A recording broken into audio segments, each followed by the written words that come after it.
capitalismo é um sistema que visa a autonomia dos empresários em relação ao Estado com base na ideia de mínima intervenção estatal.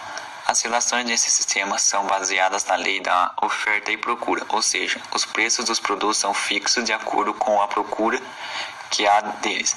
Outro conceito essencial para a compreensão do capitalismo é o lucro.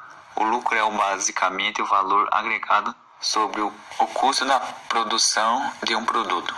Quanto menores forem os custos de produção, maiores serão os lucros. Assim, a exploração dos trabalhadores é algo que se tornou comum. O sistema capitalista tem como base a sociedade de consumo.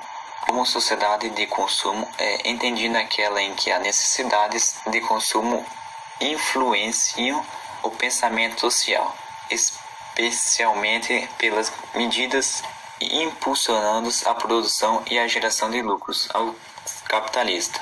Há uma valorização do valor de troca das coisas em detrimento do valor de uso. Ou seja, há um incentivo muito grande ao trocar de bens, mesmo que estes ainda estejam sendo úteis. Portanto, são lançados diariamente no mercado inúmeros produtos novos. Para que os consumidores troquem seus produtos antigos, estas são as obsolências criadas pelo sistema, fazendo com que as pessoas joguem fora produtos que estão bons com a finalidade de comprar outros mais novos. Ou ainda muitos bens são criados como curtos prazos de validade, devendo ser descartados precocemente. A descartabilidade é uma das marcas do sistema capitalista. Embora o capitalismo tenha alguns princípios básicos, houve um desenvolvimento deste ao longo dos anos, desde a desintegração do feudalismo. O início do capitalismo ocorre a partir do século XV. Embora não seja possível definir uma data precisa, as fases do desenvolvimento do capitalismo são divididas em 3 fases.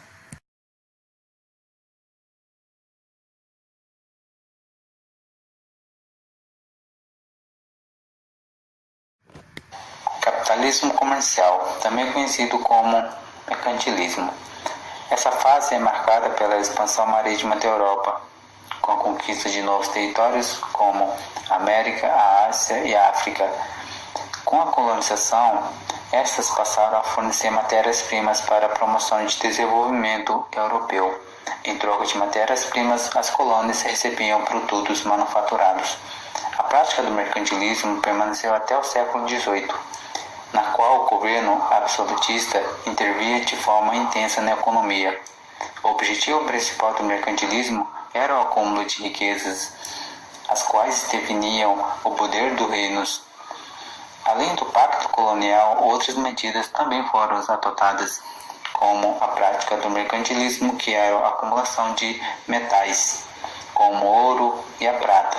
Assim também, a industrialização era incentivada por se exportar produtos industrializados, eram vantajosos, mesmo que fosse necessário importar matérias-primas, pois estas eram mais baratas.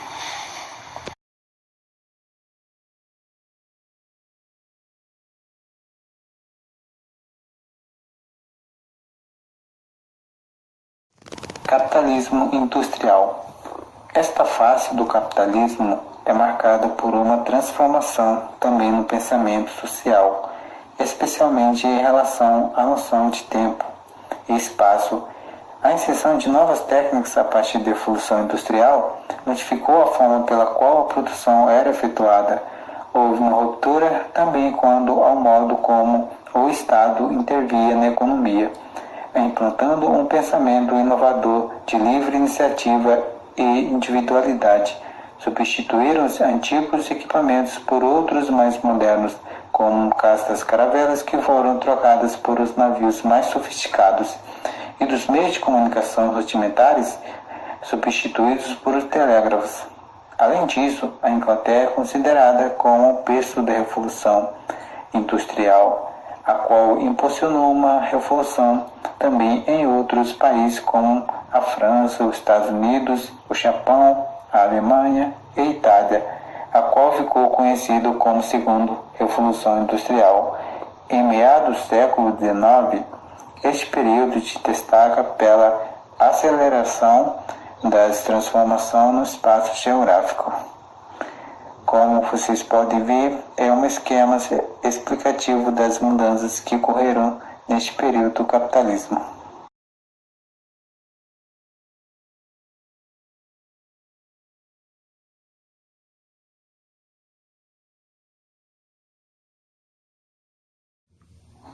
Capitalismo financeiro.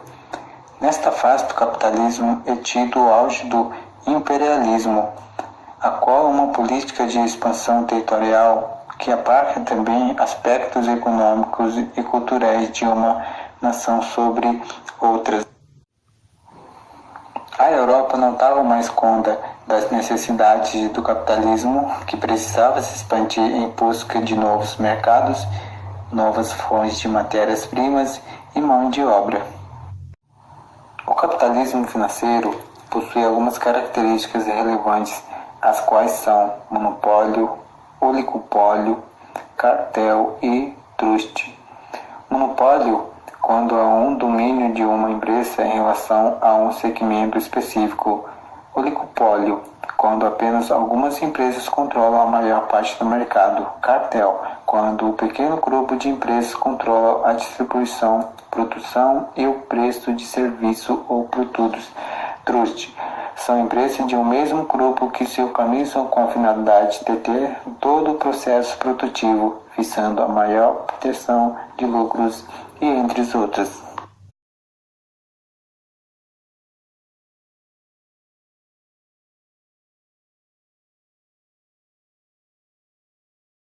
Socialismo.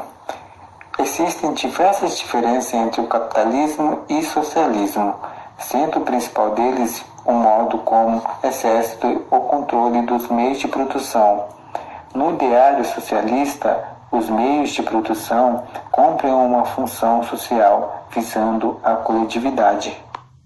A finalidade central do socialismo, portanto, não é a busca do lucro, por isso não deve haver um proprietário dos meios de produção, que deve pertencer à coletividade sob o controle do Estado. Assim, como não há posse privada dos meios de produção, teoricamente não existiriam diferenças entre as classes sociais burgueses e proletários, e consequentemente haveria uma sociedade igualitária. A origem do pensamento socialista deriva do século XIX e surge como uma forma de confronto às ideias do liberalismo e do capitalismo. A ideologia socialista contou com a influência de dois grandes pensadores alemães, os quais foram Karl Marx e Friedrich Engels, e que através de suas ideias disseminaram o pensamento socialista. Apesar, em 1917, houve uma implantação prática do socialismo no mundo, quando surge a União das Repúblicas Socialistas Soviéticas. Posteriormente, outros países também aderiram ao socialismo, como China, Cuba, além de outros. As principais características do socialismo são os meios de produção são socializados, ou seja, pertencem a toda a sociedade, sendo gerenciados pelo governo, economia controlada pelo governo, desde o planejamento até a execução das medidas econômicas. Não há concorrência entre as pessoas, consequentemente os preços são estáveis. Além dessas, a ausência de patrões burgueses faz com que não existam classes sociais e todas as pessoas trabalham juntas para o fortalecimento e desenvolvimento da sociedade.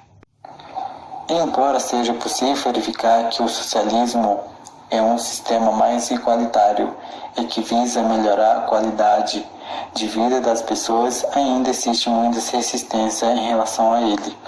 Essa resistência foi criada ao longo dos anos, impregnada no pensamento social, fazendo com que existam muitos preconceitos sobre essa teologia.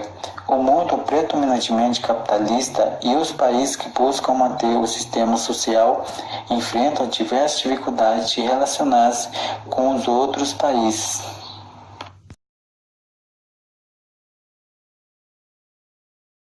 O chamado mundo bipolar foi caracterizado por um período em que os Estados Unidos da América e a União das Repúblicas Socialistas Soviéticas desportaram como as maiores potências mundiais. Esses dois países apresentavam grande influência política, econômica e militar, interferindo nas relações políticas de todo o planeta.